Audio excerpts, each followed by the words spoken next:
Hello friends, एक बार फिर से आपका डिजिटल लर्निंग में स्वागत करता हूं। आशा करता हूं कि आप सभी अच्छे होंगे। तो आज का टॉपिक जो रहेगा वो रहेगा हिमाचल प्रदेश की झीलें। वेरी इंपॉर्टेंट टॉपिक है, यहां से क्वेश्चन पूछे ही जाते हैं झीलों के बारे में। तो कौन सी झील कहां पे है तो हम डिस्कस करते हैं वन बाई वन। तो सबसे पहले हम जान लेते हैं कृत्रिम झील। तो कृत्रिम झील जो होती है जो आदमियों ने खुद बनाई हुई है, ठीक है ना। और प्राकृतिक की होती है जो नेचुरली पहले से ही है, ठीक है। तो जो बनाई गई कृत्रिम झीलें उनकी डिस्कस कर लेते हैं। तो सबसे पहले कौन सी गोविंद सागर झील है। तो क्वेश्चन यही पूछा जाता है गोविंद सागर झील जो है वो कृत्रिम झील है या प्राकृतिक झील है। तो आपने लिखना है कि कृत्रिम झील है, ठीक है। देन देख लेते हैं। तो गोविंद सागर झील जो है वो हिमाचल प्रदेश की सबसे बड़ी कृत्रिम झील है। तो पूछा जाता है क्वेश्चन कि हिमाचल प्रदेश की सबसे बड़ी कृत्रिम झील कौन सी है, कौन सी है। तो गोविंद सागर झील है। अगर प्राकृतिक पूछा जाएगा तो और आएगा रिवाल आगे आएगा, वो मैं बता दूंगा, ठीक है। तो कृत्रिम पूछा जाएगा तो आपने गोविंद सागर झील पे टिक लगाना है, ठीक है। नेक्स्ट बात करते हैं, ये झील बिलासपुर जिले में सतलुज नदी पर बनी। तो पूछा जाता है कि गोविंद सागर झील जो है वो किस नदी पर बनी है। तो वो सतलुज नदी पर बनी है। और कहाँ पे है वो, बिलासपुर में। दो क्वेश्चन यहीं से डायरेक्ट यही पूछे जाते हैं। इस झील की लंबाई, ठीक है, लेंथ भी पूछी जाती है। लंबाई कितनी है, 88 किलोमीटर। और क्षेत्रफल कितना है, 168 वर्ग किलोमीटर, ठीक है। ये क्वेश्चन आया था आपका जो टीजीटी नॉन मेडिकल का क्वेश्चन होता है उसमें पूछा गया था कि कितने वर्ग किलोमीटर। तो 168 वर्ग किलोमीटर, ठीक है। नेक्स्ट बात करते हैं कृत्रिम झील। नेक्स्ट तो पौंग झील जो वो भी एक कृत्रिम झील है। तो ये झील कांगड़ा जिले में है, सभी को पता होगा। और इसकी ब्यास, ये झील जो वो ब्यास नदी पर बनी है। याद रखना कौन सी नदी है। और इसकी लंबाई याद रखनी कितनी है, 45 किलोमीटर, ठीक है। और इस झील के पास पौंग बांध भी है, ठीक है। तो किस झील के पास पौंग बांध है, तो पौंग झील के पास पौंग बांध बना हुआ है जो 1960 में बना था, ठीक है। और ये झील महाराणा प्रताप सागर के नाम से जानी जाती है। कौन सी झील महाराणा प्रताप सागर के नाम से जानी जाती है, तो पौंग झील, ठीक है। ये याद रखना आपने यहाँ से। देन नेक्स्ट बात करते हैं, नेक्स्ट कृत्रिम झील तो पंडोह झील है। ये झील कहाँ पे है, पंडोह झील जो वो मंडी में है।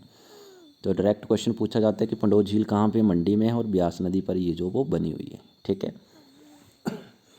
आपने स्थान नाम याद रखना और नदी नाम याद रखनी है, ठीक है। इंपॉर्टेंट क्वेश्चन है सभी की सभी, इसमें कोई ये नहीं है कि कोई क्वेश्चन ऐसा है। मैंने वही क्वेश्चन लिखे जो बार बार क्वेश्चन पूछे जाते हैं और वही सब्जेक्टिव रखा हुआ है, यहीं से क्वेश्चन आपके बनेंगे। देन पंडोह झील की लंबाई कितनी, लंबाई की बात करें तो 14 किलोमीटर इसकी लंबाई। और राष्ट्रीय राजमार्ग 21 जो है वो इसके किनारे जो वो पंडोह झील है, ठीक है। नेक्स्ट बात करें चमेरा झील भी आपकी क्या है, कृत्रिम झील है जो रावी नदी पर क्या बनी हुई है, ठीक है। नेक्स्ट बात करते हैं प्राकृतिक झील। तो अब जितनी भी नेचुरली झील हैं जो पहले से ही हैं, तो वन बाय वन जितने भी डिस्ट्रिक्ट हैं आपके, ठीक है। कुछ एक डिस्ट्रिक्ट में जो प्राकृतिक झीलें तो वो इंपॉर्टेंट, तो उनकी बात करते हैं। सबसे पहले चंबा की बात ले लेते तो चंबा में कौन कौन सी झीलें जो प्राकृतिक झीलें हैं, तो आपने वन बाय वन नाम याद रखना है। तो चंबा में फर्स्ट आती है गढ़ासू झील, ठीक है। तो गढ़ासू झील 1 किलोमीटर इसकी परिधि है। ऊंचाई है समुद्र तल से 3505 मीटर। और चुराहा तहसील में देवी कोठी के पास क्या क्या है, स्थित है, ठीक है। तो कहाँ पे है, चुराहा तहसील में देवी कोठी के पास क्या है, स्थित है, ठीक है। चंबा की चुराहा तहसील जो है, ठीक है, वहाँ पे। नेक्स्ट बात करते हैं खजियार की। सभी ने नाम सुना होगा, हिमाचल प्रदेश से हो तो खजियार कहाँ पे है, चंबा में है। तो 0.5 किलोमीटर इसकी क्या है, लंबाई है। और ऊंचाई कितनी है, 1951 मीटर इसकी क्या है, हाइट है।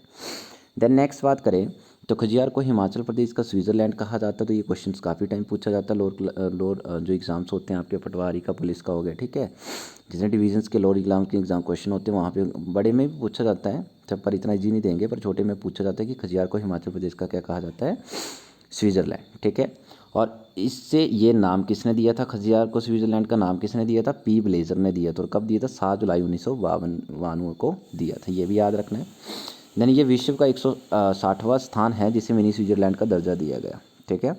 तो मिनी स्विट्ज़रलैंड का दर्जा तो और भी दिए गए हैं, काफ़ी जगहों को दिए गए, पर 160वें स्थान पे ये जो खजियार है ये, ठीक है।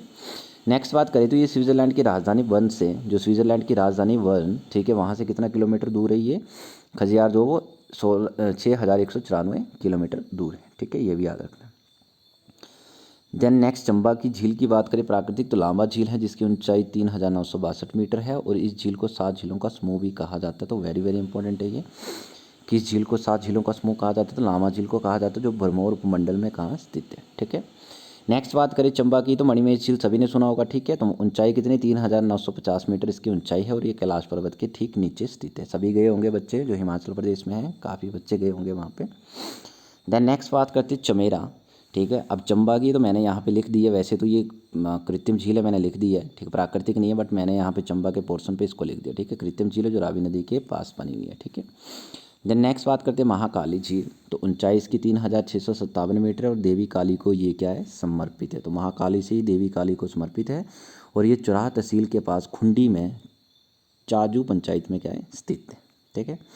नेक्स्ट बात करें कांगड़ा की, तो कांगड़ा में कौन कौन सी झीलें हैं प्राकृतिक, तो डल झील जो आपकी प्राकृतिक झील है, ऊंचाई है 1775 मीटर और धर्मशाला से ये 11 किलोमीटर दूर है, वागसू नाथ के ऑपोजिट में, ठीक है। नड्डी है ना, नड्डी से बिल्कुल नीचे, ओके।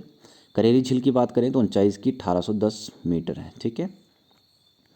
और मंडी की बात करें तो मंडी में प्राकृतिक झीलें कौन कौन सी हैं, तो कुमारवाह है जिसकी ऊंचाई 3150 मीटर है। याद रखना कुमारवाह झील कहाँ पे, मंडी में, और प्राकृतिक झील है। और पराशर झील जो है वो भी कहाँ पे, मंडी में है, ये भी प्राकृतिक झील है। देन नेक्स्ट है रिवाल्सर, वेरी वेरी इंपॉर्टेंट, यहाँ से क्वेश्चन पूछा जाता है रिवाल्सर से। तो इस झील को बौद्ध लोग पद्माचन भी कहते हैं, ठीक है, याद रखना है, ठीक है। बौद्ध लोग इस झील को रिवाल्सर को क्या कहते हैं, पद्माचन भी कहते हैं। और बौद्ध भिक्षु पद्म संभव के जमदाग्नि पर यहाँ चेष्टु मेला लगता है। तो बौद्ध भिक्षु पद्म संभव के जन्मदिन पर, ठीक है, बौद्ध भिक्षु पद्म संभव के जन्मदिन पर यहाँ चेष्टु मेला भी लगता है, ये भी याद रखना। और ये झील हिंदू सिख बौद्ध तीनों धर्मों के का क्या है, तीर्थ स्थान। तो पूछा जाता है कि हिंदू सिख व बौद्ध तीनों धर्मों का जो तीर्थ स्थान है वो कौन सी झील है, तो रिवाल्सर झील है, ये वेरी वेरी इंपॉर्टेंट है। नेक्स्ट इसे तैरते हुए टापुओं की झील भी कहते हैं। तो पूछा जाता है हिमाचल प्रदेश में कौन सी ऐसी झील है जो तैरते हुए टापुओं की झील है, तो आप रिवाल्सर पे टिक लगा सकते हो, ठीक है। तो ये चारों हैं जो मैंने पार्ट बना के रखे हैं यहाँ पे, वेरी वेरी इंपॉर्टेंट है। यहीं से क्वेश्चन जो वो आपके बनते हैं मंडी की रिवाल्सर झील से, ठीक है। नेक्स्ट अन्य मंडी की झीलों की बात करें तो कुंतभ्योग झील भी मंडी में है, सुखसागर झील भी मंडी में है, कामरूनाग झील भी मंडी में, कलासर झील भी मंडी में। ये चारों इंपॉर्टेंट है क्योंकि 1 बाय 1 पूछी जाती है एग्जाम में, तो मंडी की आपने एक भी छोड़नी नहीं है, ठीक है। देन कुल्लू की भी बहुत इंपॉर्टेंट है सभी की सभी। तो कुल्लू की देखो, मनतलाई झील जो वो पार्वती नदी का उद्गम स्थल जो है, ठीक है। मनतलाई झील कहाँ पे है, कुल्लू में। भृगु झील कहाँ पे, कुल्लू में। दशहर झील रोहतांग दर्रे के इसमें भी, ये भी कुल्लू में। और सलवालसर झील कहाँ पे, ये भी कुल्लू में, आपने याद रखना है, ठीक है। ये चारों की चारों भी इंपॉर्टेंट है। नेक्स्ट लाहौल स्पीति की 2 पूछी जाती है, जो मैंने सूरजताल चंद्रताल लिखी हुई है, ये दोनों इंपॉर्टेंट है, तो आपने याद रखना है। सूरजताल और चंद्रताल झील कहाँ पे है, लाहौल स्पीति में है। तो सूरजताल झील की ऊंचाई कितनी है, 4800 मीटर है, जो भागा नदी का उद्गम स्थान बारालाचा दर्रे की क्या है, समीप स्थित है, ठीक है। नेक्स्ट बात करें चंद्रताल झील की, तो ऊंचाई इसकी 4270 मीटर है। इसे लोहित्य सरोवर के नाम से जानते हैं, तो ये वेरी वेरी इंपॉर्टेंट है। तो किस झील को लोहित्य सरोवर के नाम से जाना जाता है, तो चंद्रताल झील को जाना जाता है, ठीक है। और ढक्कर झील जो वो भी कहाँ पे आपकी, लाहौल स्पीति में है, ठीक है। देन शिमला की बात करें तो मैं एक पहले ही यहाँ पे एक चीज़ समझा दूँ, ठीक है। काफ़ी बच्चे कंफ्यूज होते हैं इन चीज़ में, ये चंद्रनाहन झील लिखा हुआ और यहाँ पे चंद्रताल झील लिखा हुआ है, ठीक है। तो इन दोनों में गड़बड़ी कर देते हैं। जब चंद्रनाहन झील पूछा जाता है तो बच्चे मैक्सिमम लाहौल स्पीति जो वो लिख देते हैं, ठीक है। तो आपने याद रखने की चंद्रताल है ये, और ये नाहन है, ठीक है, याद रखना। नाहन पूछा जाएगा, चंद्रनाहन पूछा जाएगा तो शिमला है, ठीक है। और चंद्रताल पूछा जाएगा तो लाहौल स्पीति लिखना आपने, ठीक है। काफ़ी बच्चे यहाँ पे गड़बड़ी ये करते हैं कि जब चंद्रनाहन पूछा जाता है तो उन्होंने लाहौल स्पीति का भी ऑप्शन देके रखा होता है, शिमला भी लिखा होगा, लाहौल स्पीति भी लिखा होगा, वो बच्चों ने ध्यान से देखा नहीं होता। तो वहाँ पे क्या होता है कि बच्चे सोचते कि चंद्र से हमने पढ़ा था लाहौल स्पीति में, तो वहाँ पे टिक लगा देते। चंद्र तो है बट कौन सा चंद्र है, ताल है कि नाहन है, ये आपने ध्यान से करना इस चीज़ को। चंद्रताल पूछा जाएगा तो आपने लाहौल स्पीति लिखना, और चंद्रनाहन पूछा जाएगा तो आपने शिमला लिखना है। ये इंपॉर्टेंट है यहाँ से, क्योंकि कन्फ्यूजन के लिए एग्जामिनर इन्हीं क्वेश्चंस को बार बार डालता है ताकि बच्चे इसमें कन्फ्यूज हो जाए, ठीक है बच्चों। नेक्स्ट बात करें चंद्रनाथ झील जो वो शिमला में है, रोहड़ू शिमला में स्थित है और पब्बर नदी का उद्गम स्थल है ये, ठीक है। और इसकी हाइट की बात करें तो 4270 मीटर इसकी क्या हाइट है। देन शिमला में और कौन कौन सी है, तानो जुब्बल झील नारकंडा में है, गढ़ खुफर झील भी है, कराली झील भी है, और बारदो नसर झील भी है, ठीक है। ये सभी कहाँ पे हैं, शिमला में, ये भी याद रखने हैं। सिरमौर की बात करें तो ये भी क्वेश्चन यहाँ से काफ़ी पूछे जाए, जितने भी स्टेप लिखे वेरी वेरी इंपॉर्टेंट है, यहीं से क्वेश्चन बनता है सिरमौर का। सबसे पहले रेणुका झील की बात करें तो ये झील हिमाचल प्रदेश की सबसे बड़ी प्राकृतिक झील है, मैंने पूछा था पहले। तो कृत्रिम झील कौन सी थी सबसे बड़ी, तो वो थी गोविंद सागर झील, ठीक है, बिलासपुर में जो थी, ठीक है। और अगर प्राकृतिक झील पूछे तो कौन सी है, रेणुका झील है, ठीक है। दोनों में कन्फ्यूज़ नहीं होना है, ठीक है।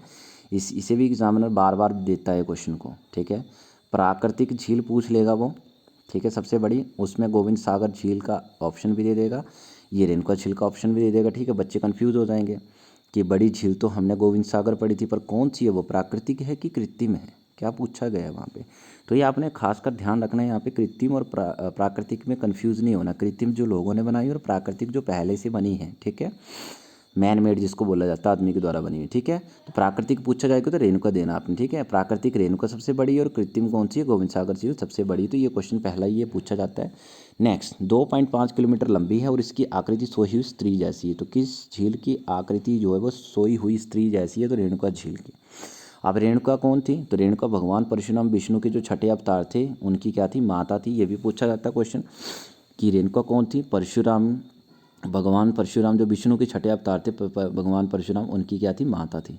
अब क्या हुआ कि रेणुका को अपने पुत्र, ठीक है, परशुराम से क्या हुआ, हाथों से बलिदान होना पड़ा था, ठीक है। तो रेणुका को किसने मारा था, मतलब किसके हाथों से बलिदान हुआ था रेणुका झील का, तो परशुराम से, ठीक है। और ऐसा क्यों हुआ था, जिसने अपने पिता जमदग्नि की आज्ञा का पालन करते हुए ऐसा किया था, ठीक है।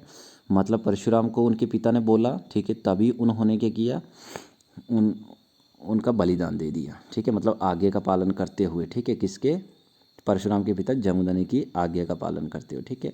और जमदग्नि जामलू देवता के रूप में जाने जाते थे। कौन जामलू देवता के रूप में जाने जाते थे, जमदग्नि, ठीक है। ये भी क्वेश्चन पूछा जाता है, ये भी वेरी वेरी इंपॉर्टेंट क्वेश्चन, ठीक है। और नेक्स्ट अगर बात करें हम सिरमौर की, तो यहाँ पे सुकेती झील जो है एक सिरमौर में, ये भी कौन सी है, प्राकृतिक झील है, ठीक है। आपने ये भी याद रखना है। तो आई होप वीडियो आपको अच्छी लगी होगी। यहाँ से जितने भी क्वेश्चन है वो सभी के सभी पूछे जाते हैं एग्जाम में, तो आपने ध्यान से इस वीडियो को ध्यान से देखना और क्या पूछा गया है, ठीक है, और कौन सी चीज़ कहाँ पे आपने अच्छे से देखनी है, ठीक है।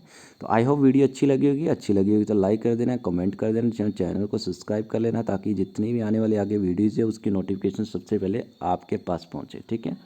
Thank you.